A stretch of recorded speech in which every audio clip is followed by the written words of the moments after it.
Welcome, everybody, to the Old Gold Show. With you, as always, I'm co-manager over at hammerandrails.com, Andrew Ledman. And I'm Casey. We're going to Phil Mackey for the highest rated non-conference game since, I believe, like 1960, whatever. The very first game at Mackey. I feel like that can't be right. This is the highest ranked non-conference game at Mackey until UCLA in Mackey Arena's home opener. And if that is untruthful, if that is a lie, please look towards the SID at Purdue, Chris Foreman, who gave me that tidbit at conversation. Oh, so the problem wasn't the fact, Ledman. It was that I was saying this was your issue. I didn't know where you got it from. It sounds ridiculous, which is why it's a fun fact. Because I was trying to think of what Duke was ranked when they came in back in like 2008, 2009. I mean, they blew Purdue's doors off. I remember that, but I couldn't remember what they were ranked. But, you know, number 2, I mean, it's hard to be better than that. All right, we'll restart. Better, Casey, what I just said might have been a lie. Bartley, Boiler Upload, Rivals Network. Look, I should have trusted you. I'm covered both ways now. First of all, I blame someone else for the fact. True. And now I said it could be a lie. Somewhere in between there. Exactly. So we're here because Purdue has, as Casey said, a pretty big non-conference game coming up on Friday at 7 p.m. tip Eastern time. Going to be airing only on Peacock. So I know you're. I didn't have the answer. Don't point at me. I was pointing at the viewer. Okay. It's going to be in front of me. Like it's going to be on Mackey Arena on a court. Yeah. The Alabama Crimson Tide, currently number 2 in the nation, coming into Mackey Arena for obviously the biggest test so far of this young season for Purdue. And Casey, this is a team that Purdue fans and this Purdue team knows well. Can you remind folks why that might be? Is it because it's Nick Saban's old school? Yes, that's exactly and it. Purdue fans are former Michigan State head coach Nick Saban. Yeah, and Purdue fans are like weirdly like connected to that fact. Exactly. Yeah. Big Nick Saban fans always. Yeah. Gosh. I'm sensing international conflict. You're dragging it out. Just get to it. Purdue played Alabama last year in Toronto. And they were both also in Phoenix at the Final Four. They were. They did not face each other, of course. They both lost to the same team. They did. Each team's last loss was the national title winners. To the national champion, yeah. Good teams. Purdue and Alabama played in one of the more entertaining games of the season last year. Oh, for sure. Yeah. Highly, highly ranked. I do believe Zach Edey went for 35 points. Mark Sears also went for 35 points. Alabama made something like 14 threes in the first half, which is a lot of threes. It's a lot of threes. They made 19 for the game. 19 overall, yeah. It was a very cool atmosphere. A game inside of a hockey arena. Were you at that game? Oh, yeah.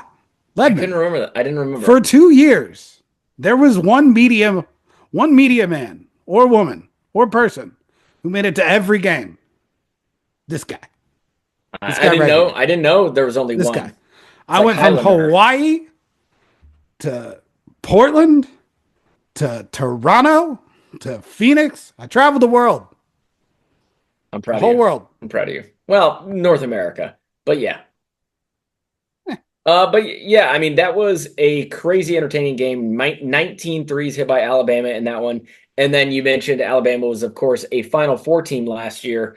Lost to UConn. They played the second game of the first day to the Final Four there. You and I actually sat next to each other and watched that UConn-Alabama game there courtside, really hoping that we were going to play Alabama because correct. We had already beaten Alabama and we knew what we were getting into, whereas with UConn, we obviously knew we were running into a freight train and we're hoping to avoid that, but no such luck there as UConn obviously won that one and went on to win the whole thing. So can you tell me, looking at the 2024-2025 Alabama roster, who might we recognize as a carryover, and are there, other players we need to be on the lookout for? It starts with Mark Sears. He's back. back again. He's still doing all the things he did last year, which is there might not be a more terrifying guard in college. I don't know if he's the best, but purely on like having to guard, you literally have to guard him 35 feet now from the basketball hoop. He He's will almost shoot. impossible to guard. Yeah, he will shoot from anywhere and make it. He's always on the move. He's He's so strong. He's quick. quick. Yeah, he doesn't. He has the ball in his hand all the time, but he doesn't like waste dribbles. He's not just like doing stuff to do stuff. He's really north to south. Just a really, really good player. Obviously, 35 points last year. Had a pretty good game against Purdue. There is a familiar name on Alabama this year that Purdue fans will know not from Alabama. Yep. I know Um, exactly who you're going to say. Clifford Omo Rui? Omarui, I think. Omarui. There you go. Big man from Rutgers for the longest time. Yeah. I do think he will play an interesting part in this game because I think if you're talking about someone that you want to potentially limit one of Purdue's biggest advantages inside, which is Trey Kaufman-Renn, he's probably their best option. And when you look at this game, especially comparing it to last year, it was Zach Edey inside for 35 points. Caleb First had a really good game. It was Purdue's bigs that severely outplayed Alabama's bigs. Hmm. So I don't think it's a coincidence that Nate Oates went out and got a guy who's just so as solid as Clifford is, because he Yeah. really is that. Not spectacular, but he's going to do all the right things. He's a big body. He's athletic. He's long. Really, he's an adult in a room that needed an adult, to be fair. Like, that was not a very mature big man room last year. And emotions got the best of them against Edey throughout the year. Obviously, they finished the year strong, played well at the tournament, but like there were issues down there, and they're better this year down there. Um, and then you're looking like Grant Nelson. It's now his fifth year. He's been in college forever. Uh, Tall, 6'10", 6'11", big man that could shoot and move the ball. He is still around. And I believe Stevenson was there last year. He was a freshman playing about the same, about 40% of the minutes. Aiden Holloway actually came from Auburn back up to Alabama. So there are some similar names and some new names, and it's still Nate Oates' system. And Yeah. it is still a 5-out, shoot the ball all the time offense. Yeah. I mean, this team shoots the ball from deep a lot over their 3 games. They've played 3 games just like Purdue has. They have taken 83 3-pointers in those 3 games. I believe you compare that to Purdue, they've taken 71, if I'm remembering correctly. So, I mean, 12 additional threes over those 3 games, which doesn't sound like a lot, but I mean, 4 It's a additional lot. threes per game really does add up. They are hitting them 25 out of 83, so a much lower clip than Purdue is hitting 30%. theirs at. Yeah. So they're not doing a great job of hitting, unlike last year where I think they shot the ball quite a bit better. So that could be a saving grace for this Purdue team because Alabama isn't quite shooting it as well. But Or or or water finds its level because they were a sure, 36%, 37% 3-point shooting team last year. They're going to shoot the ball better than they have. McNeese State, but who they can, just played, is a really good but defensive team. Yes. will they? It's McNeese now, not McNeese State. They changed it. But will they be able to do that in Mackey Arena?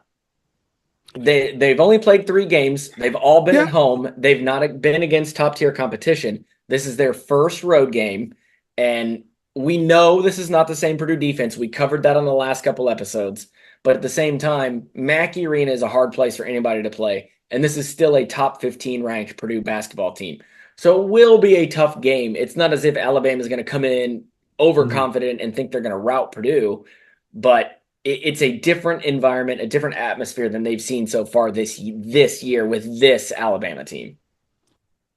I am curious to see what the atmosphere is going to be because, to be honest, the first 3 games, pretty mediocre Mackey has shown up. Ooh, you're challenging them. I don't know if it's fans resting on their laurels, if it's like hangover from football, or just early season they weren't like great games. It just I haven't felt any Mac like there's been no real Mackey magic to me.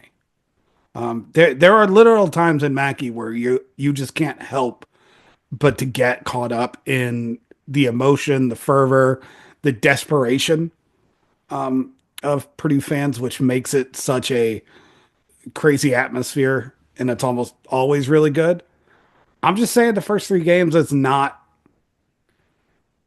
Maybe I don't know, Ledman. Maybe the national title game changed I was gonna things. say, you Maybe think maybe Purdue fans have gone a little soft because they finally broke through on that Final Four, and that was all they really wanted, and now they can rest. Now they Matt can. Painter said it, but like it's hard to learn lessons when you're winning.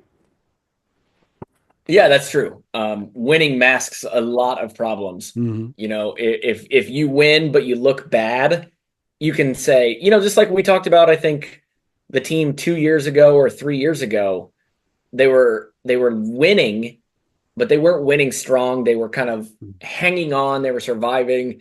And then in the tournament, when they finally lost, it was like, yeah, I mean, we could have and should have seen this coming, but they were finding ways to win. Right. And so we maybe chalked it up to, oh, they're resilient. Right. They're a resilient team that finds a way to win, but that's not always the case.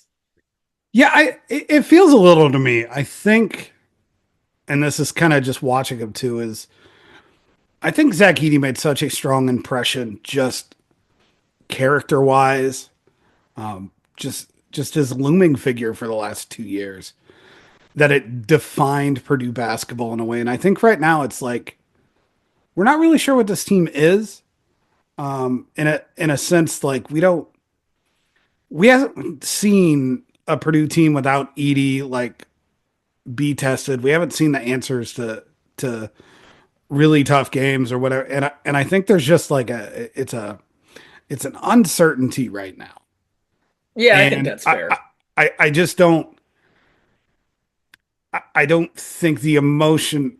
I think it's a little bit of an emotional hangover because like when you're rooting for a team to try to finally break through for a Final Four in the Elite Eight, blah blah blah, and like especially how charged everything was last year, I think it'd be hard to kind of put that all back into a new team.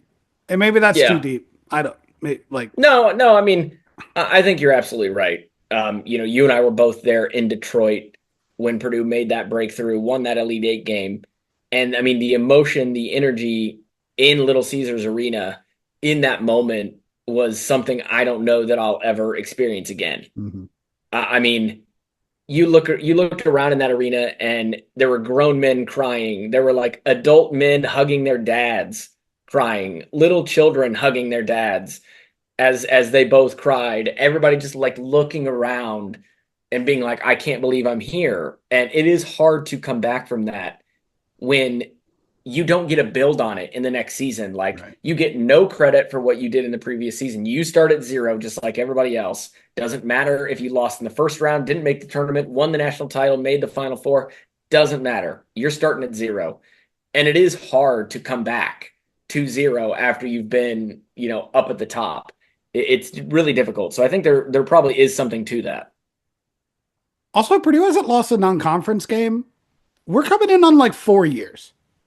This is Yeah. literally getting ridiculous. Yeah, it's been since the game at Miami. I have not, in over 3 years, had to talk about a Purdue team losing a non-conference regular season game. It was the There has been last time Purdue lost a non-conference game, December 8th, 2020 at Miami. It has yep. been 1,439 Can you days can you and a total name the of 38 starters on that games. team? December 2020? Did Purdue even play No. then? I don't know.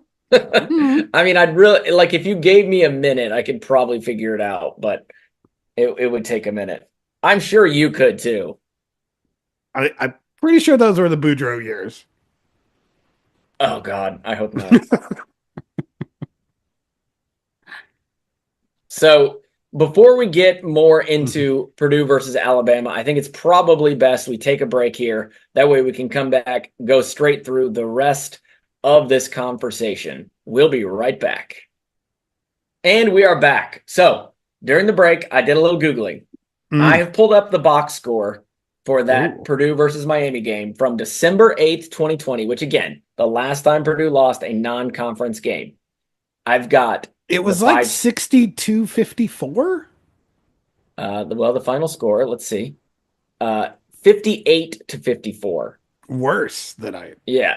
So Worse. I have got all 9 players who played in that game right in front of me.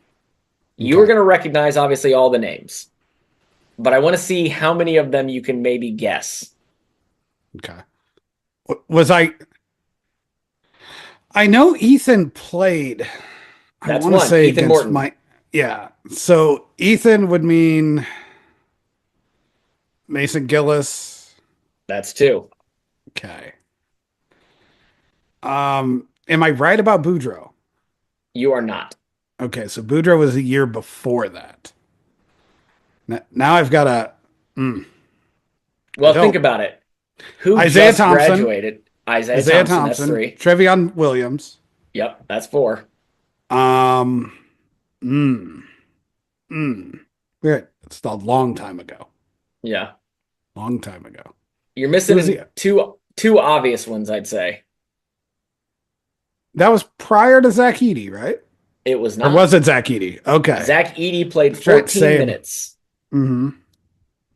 I'm gonna 15 sneeze. points off the bench. He was the leading scorer. Okay. Why am I Only 2 blanking? rebounds. There were plenty of missed shots that game. So it Yeah. is a little surprising. Um for some reason my mind's blanking. So just Okay. name Sasha those. Stefanovic started Stuff. that game. Eric So we Hunter. got, yep, Eric Hunter. Then Eric we've got the Hunter. other ones you haven't mentioned are Brandon Newman and B. Newman. and I don't think you said Aaron Wheeler. Yeah, Aaron Wheeler's the other one. No. Yeah. Yeah. So it was Sasha, Brandon Newman, Isaiah Thompson, Trevion Williams, and Aaron Wheeler were the starters. Hunter, Gillis, Edey, and Morton came off the bench. So there we go. But that is not this team. This team much better on offense than that team, as you know. Is there a Evidence. worse team that has more people that have played an Elite Eight, do you think? Well, I'm sure there is. I'm sure there is. But that team had some struggles, without a doubt. Yeah. So Yes. looking at this Alabama game, we obviously know Purdue's got their big 3. Is it going to come down to just them, or who do we think has the opportunity to step up and fill a role in this one based on what you know about Alabama? I think you know my answer, Ledman, because I sent you a text, I think a day or 2 ago. You did. But I'm going to. I know. I'm going to say, I'm just saying. Okay. I'm just, as soon as I put the film on and like remembered the Alabama game, it's going to be the Caleb First awakening. No. Caleb First is here. Ladies and gentlemen, welcome to the year 2024. Caleb First is back. Listen. I hope so. I do. I hope so for his sake and for Purdue's. But if you truly believe that, truly believe he's going to go in there and have a great game, you need to look him up on like DraftKings or FanDuel or BetMGM or ESPN or something. You need to find a way to make yourself some money on this hunch, because I bet the odds are pretty long. Okay. My follow-up is last year, what one game did Caleb First play 20 minutes or more? I mean, it's got to be Alabama, but I don't know for sure. Alabama. It was the season high minutes. He played 20. He played well. Alabama is now. going Why do you to, think? Why do you think that is? What lends itself to Caleb First playing and having a good game? because when we talk about Caleb First, the things we like are his athletic ability, his ability to switch while still maintaining size. And when you're playing a team like Alabama, who is so, it's almost conventional now playing 5-out. Like they are a 5-out team. They're a occasionally 4-out team. They have big guys that can shoot. Grant Nelson. For someone who doesn't know what that is, tell them what 5-out and 4-out is. So 5-out, it's just 5 guys playing on the perimeter. You Yeah. leave the paint open. You've got shooters everywhere. You have ball handlers in as many places as possible. Alabama likes to play that style. They've got a couple bigs now that do play a little more inside, but they really do like to stretch you out, get you in transition, just shoot threes, shoot threes, shoot threes. And Caleb Furst is by far the best out of the big men at switching, at sticking on ball handlers, at even help defense because he is so fast. He can get back to the rim. And if you're playing a team who's not going to dominate you inside with like elite size, Alabama has a lot of things. They don't have elite size. They don't have like dominant, useful size down low.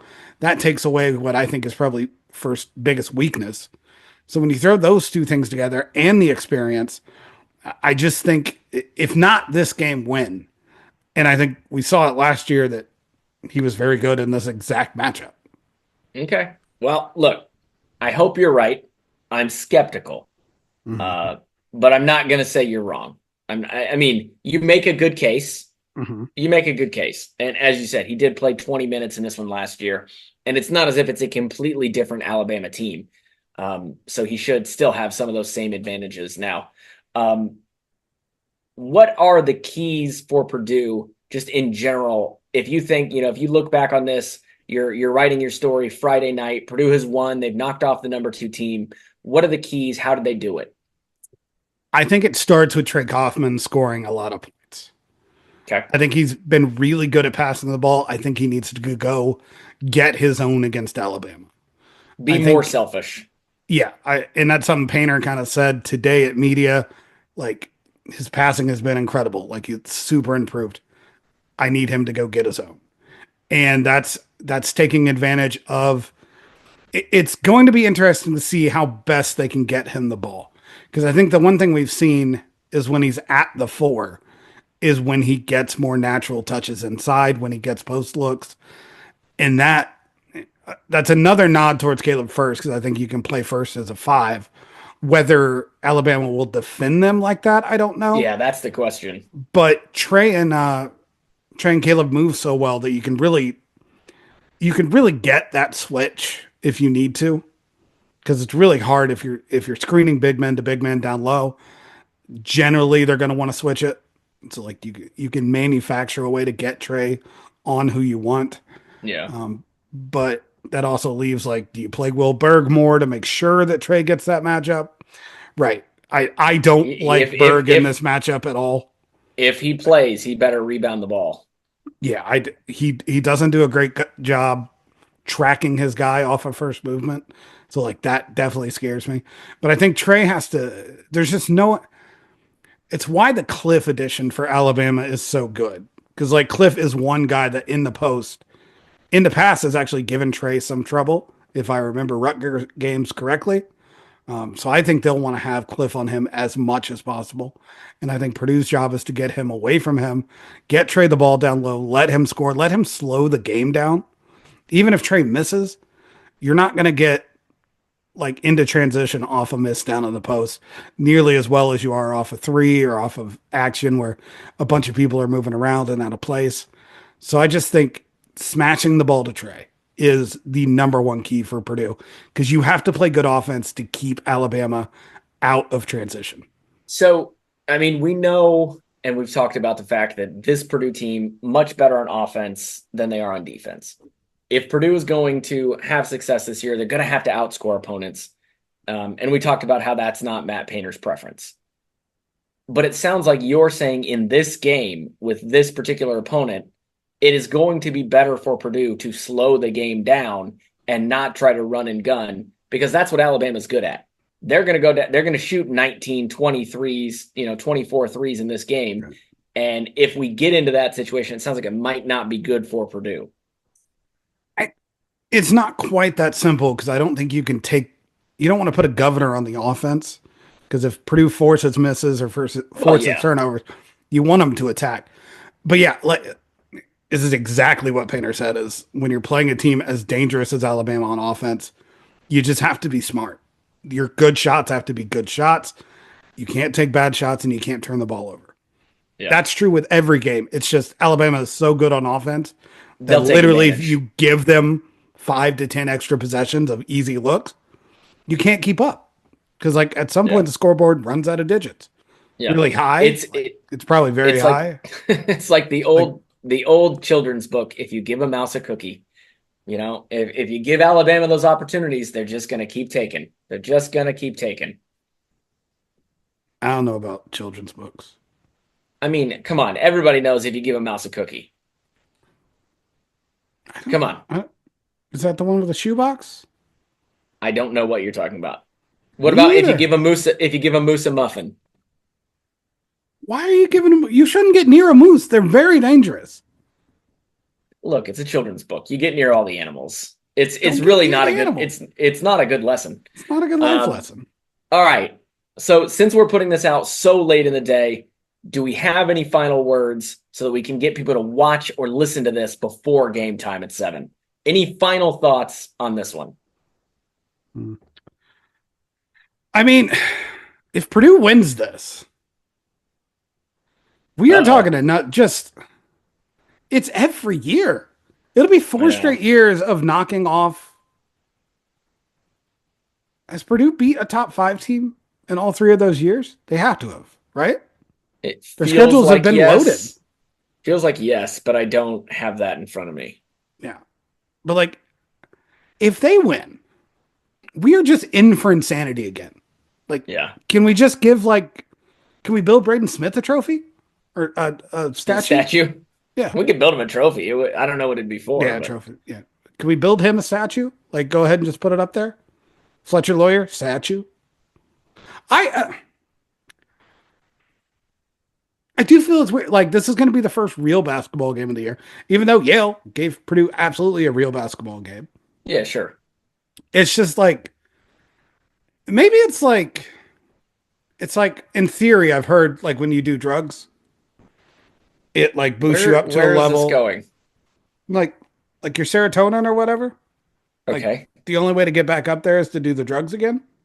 Oh, got it. Because Yes. naturally you just can't get to that spot Yeah, anymore. yeah, And now yeah. it's just like that. Like I need a number two team on the schedule, or I can't feel anything. Right. Okay, sure. I just Yeah, feel like I it's in a mean, weird spot where I don't think it's hit yet. I don't know. yeah, There's I going to mean be a lot of good basketball. it does feel like the team maybe and the fans and the fan base will wake up for this one. Like it'll finally hit that it's basketball season. Um, and everybody will be ready to go.